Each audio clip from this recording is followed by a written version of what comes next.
биздин областыбыздан болсо мына 13 боз үй тегилип, андан сырткары да тияктан немелер тегилип, бүт областтын боз үйлөрү тегилип, ошол жактан 21 боз үй тегилди да.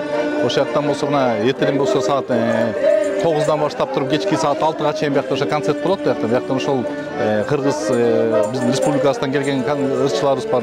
Анан ошо район деңгээлинде ырчыларыбыз бар. Ошол жактан баардыгын убакыт сааты менен бөлүштүрүп атак ошо элдерге маанилуу майрамдык маанай тартылайык деп ушул эски аячаны карагабыз да. Буюрса мындай саат 8-ден баштап түнкү саат 1-2-ге чейин ошол жактан болсо тиги чоң биздин жаңы имаратыбыздын маңдайында аякта ошо гала концерт болот.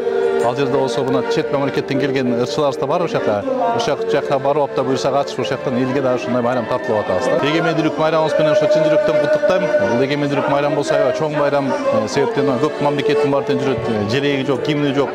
Биз болсо Кудайга шүгүр биздин желегибиз да бар, гимнибиз да бар. Биздин өзүбүздүн немебиз аянчын өзүбүздүн территориябыз бар.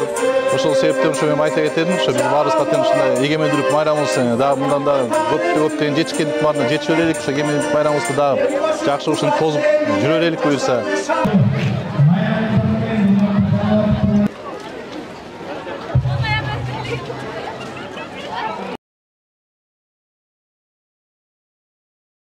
Ысык Көл областынан келдик да, ушул Жалал Абад жергесине бүгүн улуу чоң майрам болуп атат деп аябай ушундай бир дилгир менен ушул жерге чоң боз үйүбүз жасалгасы менен кыргыздын кийимдери менен улуттук тамак аштарынын 83 нак түрүн алып келдик.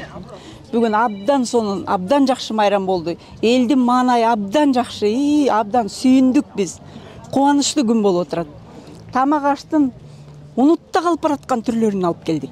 Гүл азык, чабытты, кымтыма, керчө дей койчу.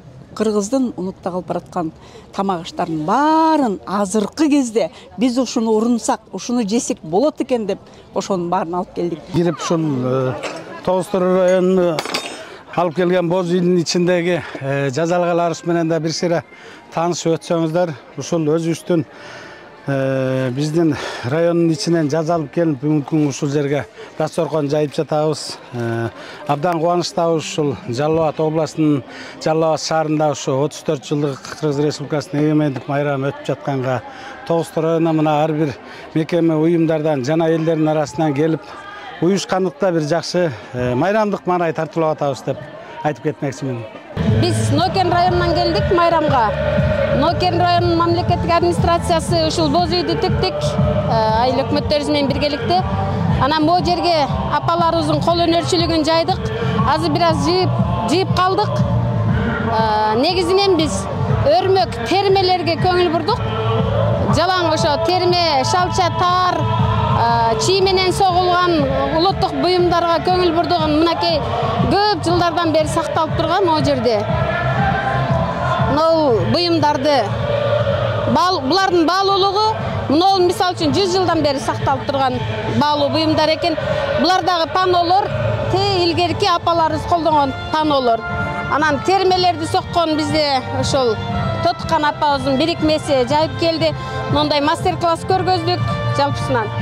Боз үйүбүздө болсо улуттук тамак аштар менен ошол конокторду күттүк.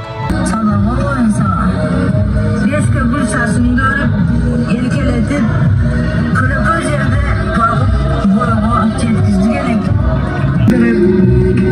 Yol meni, kep takıyasın çeçip, şükrüsün kigize turgan, günde kelgen turbay mı? Aylanayın çoğun esi, emi usul kokuruk küçük neberendi, saltınız menen özüңүз костом кошоюн ак манамда керилген кызым ак кудай болуп созулган кызым ак манап жүрүү артыңдан кызым ак сымкарың илип кеттим о кызым жолдошуң менен тең улуттук тамак аштарды алып келип коюп эттен баштап ушул карын жөрөлгөсү менен бүт тамак аштарыбызды алып келип коюп бүгүн элге тартууладык.